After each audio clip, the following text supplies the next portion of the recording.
अस्सलाम वालेकुम, यासीन आपके साथ हाजिर है इस मॉर्निंग ब्रीफिंग में।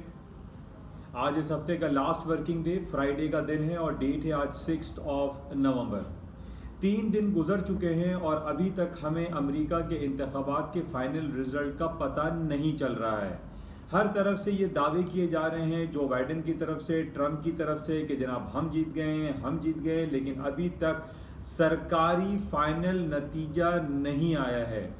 डोनाल्ड ट्रंप साहब जो कि दावे कर रहे थे कि ये इलेक्शन वो जीतेंगे, उनको अब तक 213 सीटों में उनको कामयाबी हासिल हुई है, जबकि विस्कॉन्सिन, एरिजोना, जॉर्जिया, पेंसिल्वेनिया, वहाँ पर इन्होंने कह लीजिए कि केस किया है, सुप्रीम कोर्ट का दरवाज़ा खटखटाया और रिकाउंटिंग की बात की है।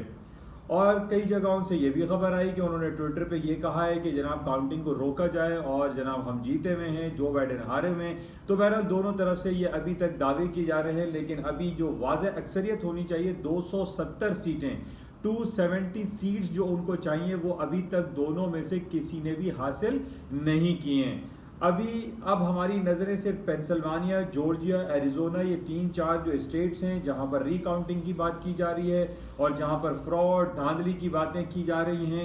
इन बेसिस पे हम ये देख रहे हैं कि मार्केट बहुत ही ज़्यादा अप्स एंड डाउन्स का शिकार है।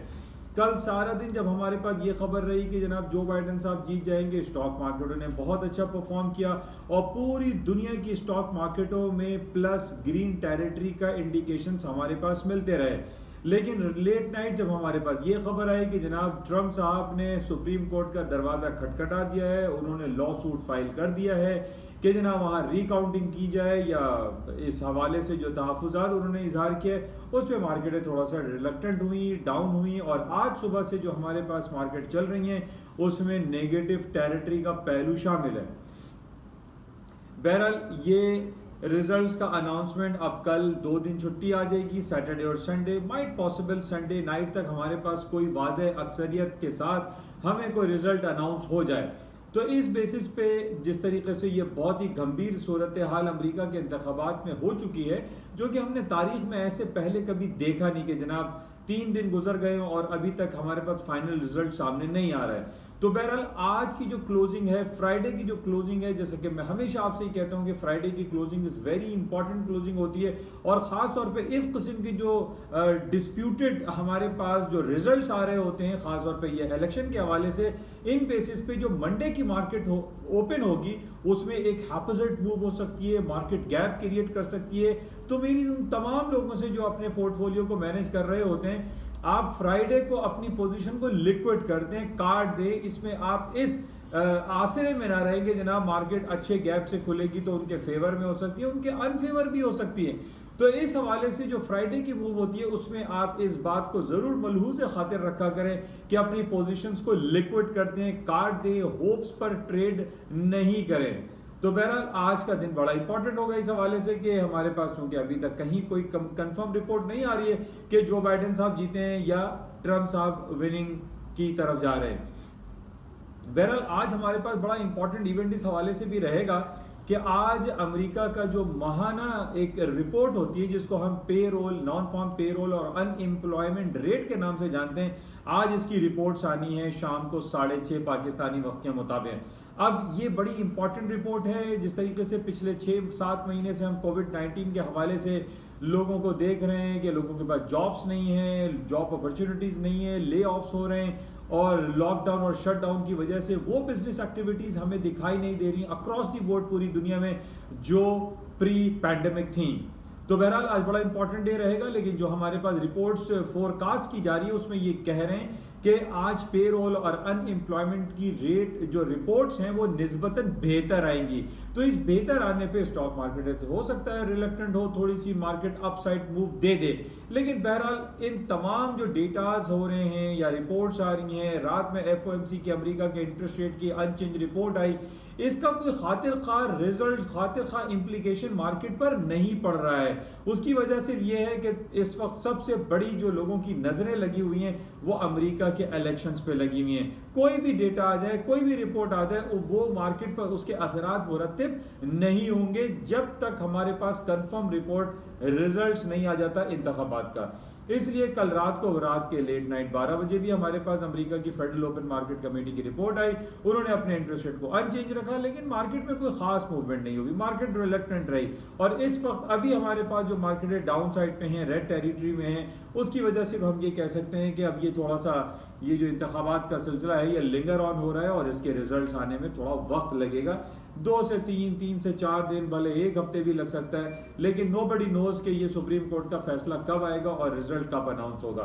तो बहरहाल आज फ्राइडे की क्लोजिंग के हवाले से आप तमाम लोगों से मेरी ये गुजारिश, और मैं कहता रहता हूँ कि जनाब फ्राइडे को आप अपनी पोजीशन को लिक्विड कर दिया करें।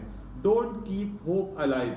अच्छा, इसके साथ ही कल हमारे पास रिपोर्ट बैंक ऑफ इंग्लैंड की भी थी। बैंक ऑफ इंग्लैंड ने भी अपना लोएस्ट इंटरेस्ट रेट यानी 10 बेसिस पॉइंट पे इंटैक्ट रखा और मार्केटों में कोई खास मूवमेंट नहीं आई। लेकिन हम कंपैरिजन ये कर रहे हैं कि जो स्टर्लिंग है, यूरो है, वो वर्सेस यूएस डॉलर निस्बतन बेहतर की तरफ जा रहे हैं, पॉजिटिव टेरिटरी में चल रहा है। आज भी हम देख रहे हैं कि स्टर्लिंग 1.31 के लेवल पर है और पिछले दिनों मैंने आपको इंडिकेट भी किया था कि 1.2850 के नीचे स्टॉप प्लेस करके आप इसको बाय करें, और आज भी तकरीबन 200-250 पॉइंट वहां से मार्केट ऊपर आ चुकी है। इसी तरीके से हम ये देख रहे हैं कि यूरो मार्केट भी तकरीबन हायर साइड पे और डॉलर की मार्केट डाउन साइड पे आने की डॉलर की वजह मैंने जैसे पिछले दिनों आपसे कहा था कि अमेरिका स्टिमुलस पैकेज अनाउंस कर रहा है $2 ट्रिलियन का, और वो अनाउंस नहीं हुआ। इस बेसिस पे हम ये देख रहे हैं कि अभी भी वो इंडिकेशंस मौजूद है कि अमेरिका के इंतखाबात के बाद जो आपका जो बाइडेन या ट्रम्प साहब जीतते हैं उस पर स्टिमुलस पैकेज अनाउंस होने की उम्मीदें वाबस्ता हैं। इस बेसिस पे हम देख रहे हैं थोड़ा सा डॉलर डाउन साइड पर हो रहा है, क्योंकि उनको ये उम्मीद है कि जनाब जिस तरह कोरोना वायरस तेजी से बढ़ता जा रहा है, पूरी दुनिया में इसका चर्चा दोबारा से शुरू हो रहा है, तो लाजमी स्टिमुलस पैकेज अनाउंस किया जाएगा, डॉलर की डिबेसमेंट हो जाएगी और डॉलर नीचे की तरफ जाएगा। और तमाम करेंसी जिस तरीके से हम यूरो और स्टर्लिंग को देख रहे हैं, इवन कि जापानीज येन आप देख रहे हैं 103.50 पे आ जाएगा, 103.50 पे ट्रेड हो रहा है। तकरीबन 8-9 महीने के स्ट्रॉन्गेस्ट लेवल पर जापानीज येन ट्रेड हो रहा है। इसी तरीके से हमारे सामने चाइनीज युआन तकरीबन 2.5 साल के स्ट्रॉन्गेस्ट लेवल पर चाइनीज युआन ट्रेड हो रहा है, 6.60 पे चाइनीज युआन ट्रेड हो रहा है। तो हम सिर्फ एक ही करेंसी देख रहे हैं जो कि वीकर साइड पर है, और वो है यूएस डॉलर। और यूएस डॉलर के वीक होने की वजह हमारे पास सिर्फ यही आ रहा है कि इसमें इंडिकेशन हमारे पास यही आ रही है कि चूंकि कोरोना वायरस पैंडेमिक का दूसरा वेव आ चुका है, इस बेसिस पे एक थर्ड और फोर्थ जो इकोनॉमिक स्टिमुलस पैकेज है वो अनाउंस जल्द अज जल्द हो जाएंगे। बस हमारे पास सिर्फ हमें इंतखाबात के रिजल्ट का इंतजार है। इसके साथ ही कल हमने देखा कि गोल्ड की कीमतें, जो कि बहुत अरसे से मैं आपसे एक ही मेरा स्टांस है कि गोल्ड को बाय करें बाय करें बाय करें, और यही हुआ जब कल अमेरिका ने अपना इंटरेस्ट रेट अनचेंज छोड़ा। तो उससे पहले भी हमने देखा कि जब ये सिचुएशन नेगेटिव होती है, यानी ट्रंप और बाइडेन के दरमियान जो चपकलिश शुरू हो गई है, जो सुप्रीम कोर्ट का दरवाजा इन्होंने खटखटाया, ये एक नेगेटिव है। नेगेटिव हालात जब भी क्रिएट होते हैं उसमें गोल्ड की कीमतें ऊपर की तरफ चली जाती हैं, और कल यही हुआ कि 1954 का गोल्ड ने हाई कर दिया।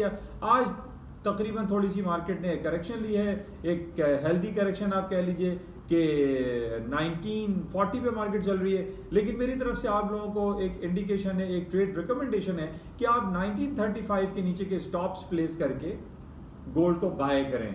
गोल्ड में अभी भी पोटेंशियल बहुत एग्जिस्ट करता है, क्योंकि अभी तक हमारे पास जो इंडिकेशंस आ रही हैं उसमें यही कहा जा रहा है कि तो पूरी दुनिया में अभी भी इंटरेस्ट रेट कटौती की तरफ जा रहा है, नेगेटिव टेरिटरी की तरफ जा रहा है। पिछले हफ्ते हमारे पास ऑस्ट्रेलियन सेंट्रल बैंक की रिजल्ट थी, उन्होंने 15 basis point interest rate cut कर दिया है। तो अब आप देखिए पूरी दुनिया में इंटरेस्ट रेट कट होने का सिलसिला जब तक बरकरार रहेगा, गोल्ड की कीमतें ऊपर की तरफ ही रहेंगी। गोल्ड को आप बाय करके काम कीजिए। और उसकी वजह हम ये भी कह सकते हैं, जो जिस तरीके से पूरी दुनिया में नोटें छप रही हैं, चाहे वो बरतानवी करेंसी हो, अमेरिकन डॉलर हो, ब्राजील का रियल हो, या दुनिया की कोई भी करेंसी हो, वो उस ब्रेटन वुड एग्रीमेंट के तहत नहीं छाप रहे कि जनाब हमारे पास 1 किलो सोना है तो 1 किलो सोने के हिसाब से आप नोट छापेंगे। यहाँ पर नोट छपते चले जा रहे हैं, चीप मनी क्रिएट होती चली जा रही है, जिसकी वजह से आप ये देखिए कि गोल्ड की कीमतें मुस्तकिल ऊपर की तरफ जा रही हैं, और इसके अंदर ऊपर जाने का पोटेंशियल अभी भी एग्जिस्ट कर रहा है, क्योंकि चीप मनी प्रिंट हो रही है, इंटरेस्ट रेट जीरो और नेगेटिव टेरिटरी की तरफ जा रहा है। इस वजह से गोल्ड को आप बाय करके काम कीजिए, सेलिंग से चांस नहीं लीजिए। अच्छा, इसके साथ ही तेल की कीमतें आपके सामने 33.50 तक मार्केट गई और उसके दोबारा आज 38-39 डॉलर पर तेल की कीमतें चल रही हैं। तेल की कीमत का सारा इन्हिसार सऊदी अरब के इसराइल के कबूलने के हवाले से पिन्हा है, और हम ये देख रहे हैं कि जब तक सऊदी अरब इसराइल को एक्सेप्ट नहीं कर देता उस वक्त तक तेल की कीमतें 41 या 44 डॉलर से ऊपर नहीं जा सकती। बहरहाल सऊदी अरब के ऊपर प्रेशर इंटैक्ट रहेगा। अब ये इलेक्शन हो जाते हैं, जो बाइडन आते हैं या ट्रंप आते हैं, उसके बाद एक नई पॉलिसी मुरतब होगी और देखा जाएगा कि सऊदी अरब क्या वाकई में इसराइल को कबूलता है या नहीं, और फ़लस्तीन के ऊपर वो कारी ज़र्ब लगाता है या नहीं। क्योंकि पिछले 100 साल से 70 सालों से फ़लस्तीन अपनी ज़मीन के लिए लड़ रहे हैं, मर रहे हैं, कट रहे हैं, लेकिन हम ये देख रहे हैं कि OIC के प्लेटफॉर्म पे या अरब लीग के प्लेटफॉर्म पे उस तरीके से इस मैटर को नहीं उठाया जा रहा जिस तरीके से इन मुसलमान कम्युनिटी को, मुस्लिम कम्युनिटी को इस फ़लस्तीन के हवाले से काम करना चाहिए। बहरहाल इन तमाम बेसिस पे तेल की कीमतें नीचे और सोने की कीमतें ऊपर दिखाई देती हैं। करेंसी में ऊपर है, स्टर्लिंग यूरो को बाय करके चांस लीजिए, कोई सर्टेन स्टॉप्स लगा के। इवन के इस तरीके से अगर हम देखते हैं तो अमेरिका की स्टॉक मार्केट में भी अभी भी ऊपर जाने का पोटेंशियल एग्जिस्ट करता है। हम ये नहीं कह सकते कि मार्केटें डाउनफॉल हो जाएंगी। आप ये देख लीजिए 4 साल पहले जो नेस्डेक 6000 पे चलता था आज 12000 पे ट्रेड हो रहा है, तो 4 सालों में ये डबल हो चुका है। ट्रंप साहब भी जीत सकते हैं, बाइडन साहब भी जीत सकते हैं। अभी तक इसमें हमें ये समझ में नहीं आ रहा है कि अभी ऊंट किस करवट बैठेगा। बहरहाल इसका इंतजार है, लोगों की निगाहें मीडिया पे लगी हुई हैं और वो ये चेक कर रहे हैं कि ट्रंप साहब जीतते हैं या जो बाइडन। बहरहाल आज शाम में हमारे पास पेरोल की रिपोर्ट होगी, उसको आप जहन में रखें, नज़र में रखें और देखिए कि आज पेरोल और अनएम्प्लॉयमेंट रिपोर्ट क्या आती है। उम्मीदें इसकी अच्छी हैं और इन बेसिस पे हम ये कह सकते हैं कि अमेरिका की स्टॉक मार्केटें दोबारा हायर साइड पे जा सकती हैं।